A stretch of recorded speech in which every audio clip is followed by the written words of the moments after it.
बड़ी खबर के साथ बुलेटिन की शुरुआत करेंगे। मध्य प्रदेश में इन दिनों ओबीसी आरक्षण पर सियासी घमासान मचा हुआ है।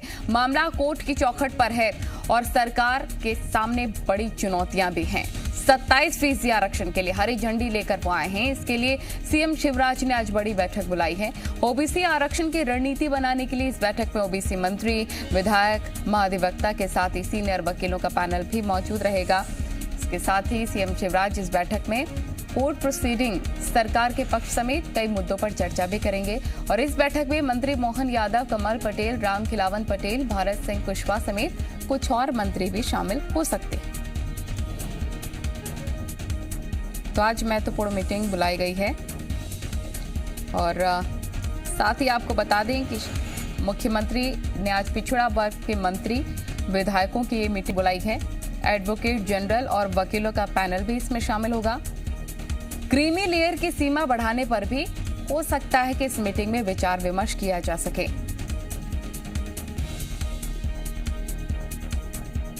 बड़ी जानकारी आपको दे रहे हैं कि आज महत्वपूर्ण मीटिंग।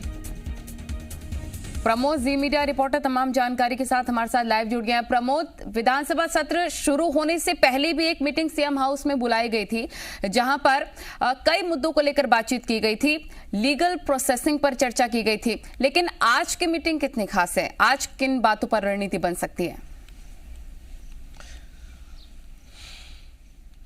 देखिए, 27% ओबीसी आरक्षण को लेकर जो घमासान मचा है, और घमासान लाजमी भी है क्योंकि मध्य प्रदेश में 55% हम कहें तो ओबीसी वर्ग की आबादी है और दोनों ही पार्टियों का देखिए सियासत में केंद्र बिंदु ओबीसी पार्टी है। लगातार विपक्ष जिस तरीके से 27% ओबीसी आरक्षण को लेकर सरकार पर हमलावर है, सदन से लेकर सड़कों पर लगातार 27% ओबीसी आरक्षण को लेकर विपक्ष लगातार बीजेपी पर हमलावर है। और ऐसे में बीजेपी ओबीसी आरक्षण को लेकर आज महत्वपूर्ण बैठक सीएम ने बुलाई है। मंत्रालय में 3 बजे बैठक होगी। तमाम जो ओबीसी वर्ग से विधायक और मंत्री हैं सरकार के, वो इस बैठक में मौजूद रहेंगे। कैसे ओबीसी वर्ग को साधा जाए, कैसे बीजेपी का ये फेस ओबीसी वर्ग के बीच में लेकर जाया जाए कि वो ओबीसी वर्ग की हितैषी है। देखिए, बेहद अहम बात तो ये है कि जबलपुर हाई कोर्ट में जो 27% ओबीसी आरक्षण मामले को लेकर जो अगली सुनवाई है, फाइनल सुनवाई, वो 1 सितंबर को है। उससे ठीक पहले सरकार इस मामले को लेकर मजबूती से पक्ष रखना चाहती है। इसको लेकर आज की जो 3 बजे की बैठक है उसमें महाधिवक्ता और कई सीनियर जो एडवोकेट हैं उनका पूरा पैनल मौजूद रहेगा। सरकार की मंशा है और मुख्यमंत्री भी इस बात को कह चुके हैं कि वो 27% ओबीसी वर्ग को आरक्षण मिले। इसको लेकर वो जो कोर्ट में सरकार की तरफ से पक्ष रखना है वो मजबूती से रखेंगे और उसी दिशा में आज की ये महत्वपूर्ण बैठक है। सरकार एक मैसेज देना चाहती है ओबीसी वर्ग के लिए कि सरकार 27% ओबीसी आरक्षण को लेकर काम कर रही है। और आज की जो महत्वपूर्ण बैठक है, प्रमोद, और क्योंकि ये पूरा मामला कोर्ट में है और सरकार की कोशिश है कि कैसे क्रीमी लेयर का जो दायरा है बढ़ाया जा सके, इस पर भी आज फोकस हो सकता है मीटिंग में। बहुत शुक्रिया आपका तमाम जानकारी के लिए। आगे बढ़ते हैं। बीजेपी के राष्ट्रीय महासचिव कैलाश विजयवर्गीय ने विधानसभा में भुट्टा पार्टी का आयोजन किया और इस भुट्टा पार्टी में सीएम शिवराज, विश्वास सारंग, विधानसभा अध्यक्ष गिरीश गौतम समेत कई विधायक भी मौजूद रहे। पार्टी में अंतराक्षरी का भी आयोजन किया गया, जैसे कि आप तस्वीर में भी देख सकते हैं, जिसमें कि सीएम और कैलाश विजयवर्गीय की शानदार जुगलबंदी देखने को मिली। आप भी देखिए।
आगे बढ़ते हैं। आत्मनिर्भर नारी शक्ति संवाद में शामिल होंगे पीएम मोदी। बड़ी जानकारी आपको दे रहे हैं कि महिला सशक्तिकरण में बेहतरीन काम करने वालों से चर्चा भी की जाएगी। स्वयं सहायता समूह के सदस्यों से बात करेंगे पीएम मोदी और अनूपपुर की मास्टर कृषि सखी चंपा सिंह से भी होगा संवाद।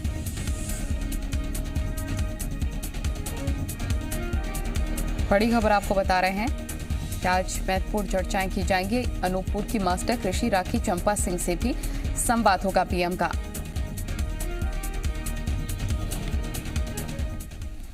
खबर भोपाल से, जहां पर टोक्यो ओलंपिक से लौटे खिलाड़ियों से मिलेंगे सीएम शिवराज। दोपहर 12:30 बजे का वक्त बताया जा रहा है। राजधानी के मिंटो हॉल में ये मुलाकात होगी। पदक जीतने वाले हॉकी खिलाड़ी विवेक सागर का सम्मान भी होगा। दूसरे खिलाड़ियों को भी सम्मानित करेंगे सीएम शिवराज। यशोधरा राजे सिंधिया समेत कई मंत्री मौजूद रहेंगे।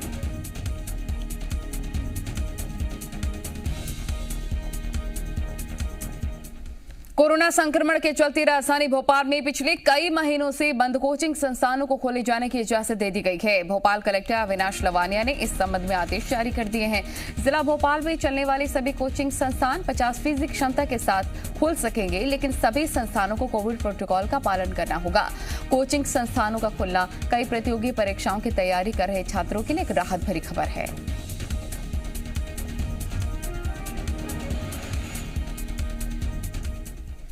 जबलपुर हाईकोर्ट में कल राज्य सरकार की तरफ से कोरोना काल के दौरान ऑक्सीजन की कमी से हुई मौत पर हलफनामा पेश किया गया। हाईकोर्ट ने सरकार के हलफनामे को नाकाफी माना है, जिसमें कहा गया है कि प्रदेश में ऑक्सीजन की कमी से कोई मौत नहीं हुई। हाईकोर्ट ने कहा कि ये विश्वास करने योग्य नहीं है कि प्रदेश में एक भी मौत ऑक्सीजन की कमी से नहीं हुई। हाईकोर्ट ने अलग से निष्पक्ष जांच कराए जाने के निर्देश दिए, जिसमें तय किया जा सके कि ऑक्सीजन की कमी से मौत हुई है या फिर नहीं। हाईकोर्ट में सुनवाई के दौरान ऑक्सीजन की कमी से हुई मौत के मुआवजे पर भी चर्चा हुई। सरकार की तरफ से कहा गया कि अगर ऑक्सीजन की वजह से हुई मौत पर मुआवजे की बात कही गई तो कोरोना से हुई हर मौत पर ऑक्सीजन की कमी बताकर मुआवजा मांगा जाएगा। हाईकोर्ट में सुनवाई के बाद सरकार को विस्तृत हलफनामा पेश करने को कहा गया है।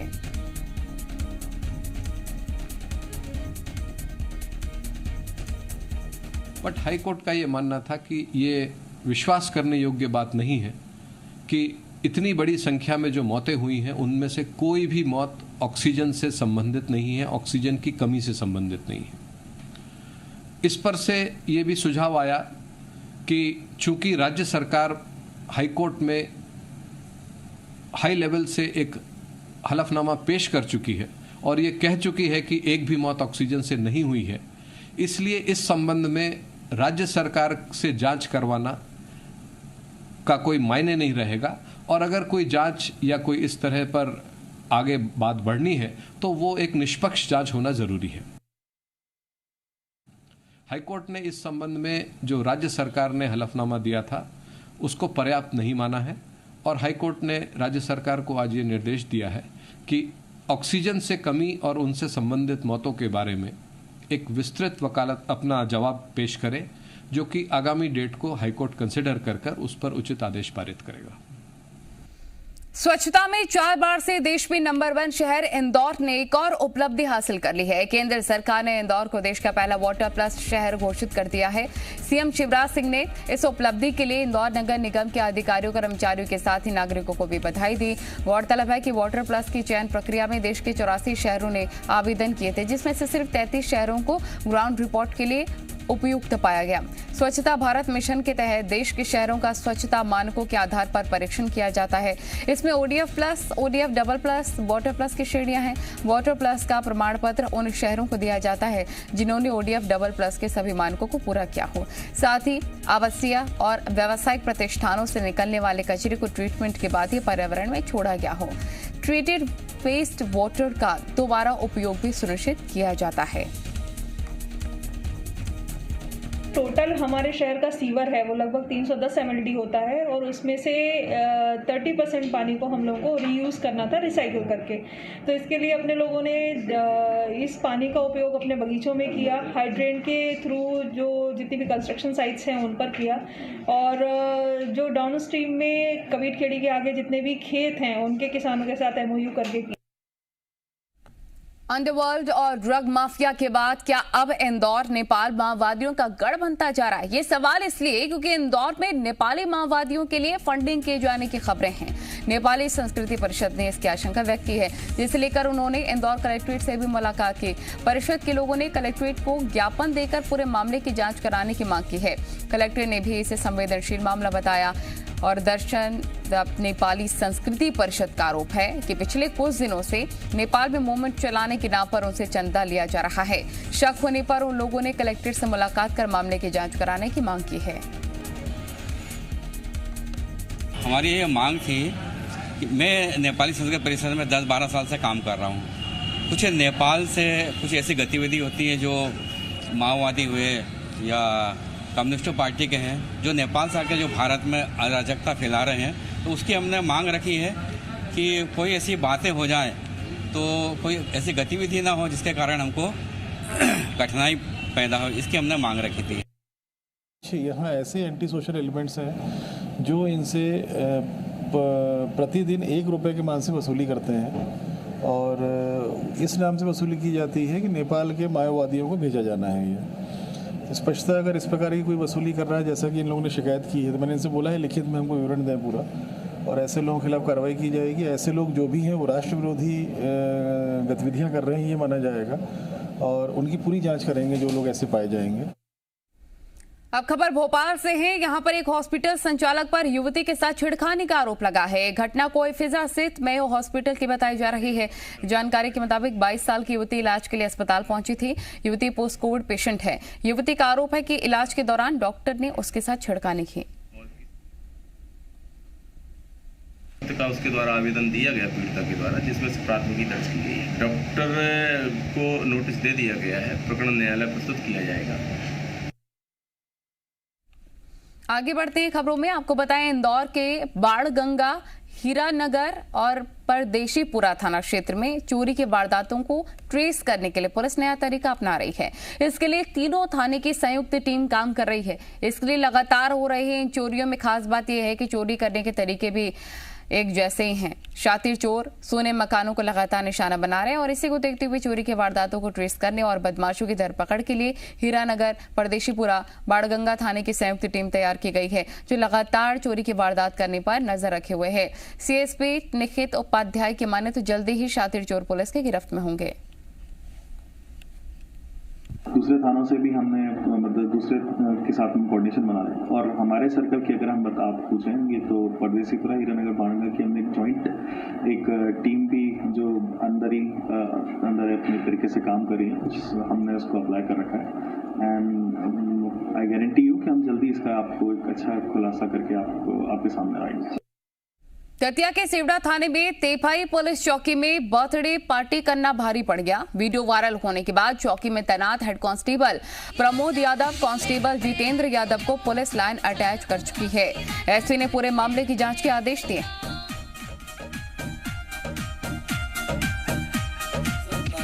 पैसे दा जरूर ओदे नाम दी हमारी थले रखे आए वोट भावे पहुंचया भरारी। आगे बढ़ते हैं। उज्जैन में एक महिला की आत्महत्या की कोशिश का वीडियो सोशल मीडिया पर काफी वायरल हो रहा है। वीडियो चामुंडा माता मंदिर का बताया जा रहा है, जहां पर बने ब्रिज से कूदकर एक महिला जान देने की कोशिश करती नजर आई। लेकिन गनीमत यह है कि उसी दौरान वहां मौजूद राहगीरों की नजर महिला पर पड़ गई। राहगीरों की सूझबूझ से महिला को बचा लिया गया। हालांकि ये महिला कौन है और आत्महत्या क्यों करना चाहती है, इसे लेकर कोई जानकारी नहीं मिल पाई है।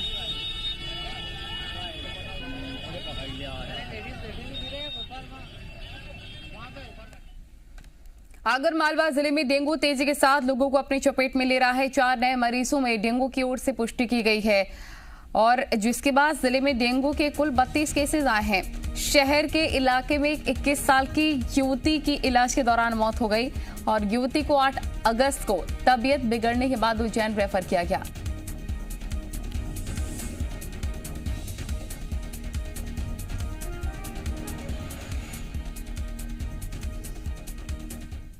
आगे बढ़ते कुछ पॉजिटिव खबरें आपको दिखाते हैं। कोरोना काल की दूसरी लहर में मरीजों को सबसे ज्यादा परेशानी मेडिकल ऑक्सीजन की हुई।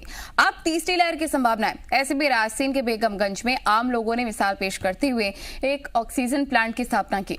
आम लोगों ने इसके लिए 30 लाख का चंदा इकट्ठा किया, प्रशासन की मदद से ऑक्सीजन प्लांट बनवा दिया। अब कुछ ही दिनों में ऑक्सीजन प्लांट शुरू भी हो जाएगा, जिससे करीब 20 से 25 लोगों को 24 घंटे ऑक्सीजन मुहैया कराई जा सकेगी। इस पूरे काम में महत्वपूर्ण भूमिका निभाई है एसडीएम अभिषेक चौरसिया ने। दरअसल दूसरी लहर के दौरान जब ऑक्सीजन की कमी हुई तो एसडीएम ने आम लोगों के साथ बैठक की, जिसमें तय किया गया कि ऑक्सीजन प्लांट लगाने के लिए लोगों का सहयोग लिया जाएगा। पहली बैठक में करीब 11 लाख रुपए जमा भी हो गए। ऐसे में बैठकों के कई दौर हुए, जिसके बाद करीब 30 लाख रुपए जमा हो गए। जनता के इन्हीं पैसों से अब ऑक्सीजन प्लांट बनकर तैयार है। ऑलमोस्ट इंस्टॉल का काम हो गया है और उसका जो इलेक्ट्रिक सप्लाई है उससे संबंधित काम रह गया है, तो संभवतः जो है जल्दी ही सब पूर्ण रूप से तैयार हो जाए। कितनी लागत से बना? अप्रोक्स 30 लाख के लगभग ये इसका खर्चा है। सेना में जाकर देश सेवा का जुनून शायद ही किसी युवा में ना हो, लेकिन सही मार्गदर्शन नहीं मिल पाने की वजह से कई युवाओं का ये सपना पूरा नहीं हो पाता है। ऐसे में धमतरी में युवाओं की उम्मीद बनकर उभरे हैं एक शिक्षक घनश्याम ध्रुव। बकलोड विकासखंड के सैकड़ों युवाओं को सेना में भर्ती की ट्रेनिंग दे रहे हैं। उनके ट्रेनिंग सेंटर में आसपास इलाकों के सैकड़ों युवा ट्रेनिंग के लिए पहुंच रहे हैं। खास बात यह है कि पिछले 20 साल से सेना भर्ती का ट्रेनिंग सेंटर चल रहा है। घनश्याम ध्रुव युवाओं से पैसे नहीं लेते हैं, यानी फ्री ट्रेनिंग देते हैं। घनश्याम ध्रुव के पास ट्रेनिंग के लिए मैदान नहीं है। ऐसे में सभी बच्चे सुबह 5 बजे कुंडेल के विद्युत सब स्टेशन में जमा होते हैं। अब तो उनके ट्रेनिंग सेंटर में लड़कियां भी बढ़ चढ़कर हिस्सा ले रही हैं। घनश्याम ध्रुव के ट्रेनिंग सेंटर में सेना में भर्ती के लिए गुण बारीकी से सिखाए जाते हैं। इसके साथ ही फिजिकल कर्मियों को भी दूर किया जाता है। फिजिकल कमियां ना हो सके, इसको लेकर ट्रेनिंग दी जाती है। आपको जानकर खुशी होगी कि घनश्याम ध्रुव के इस ट्रेनिंग सेंटर में अभी तक 42 युवक सेना में भर्ती भी हो चुके हैं और देश के अलग अलग हिस्सों में सेवाएं दे रहे हैं।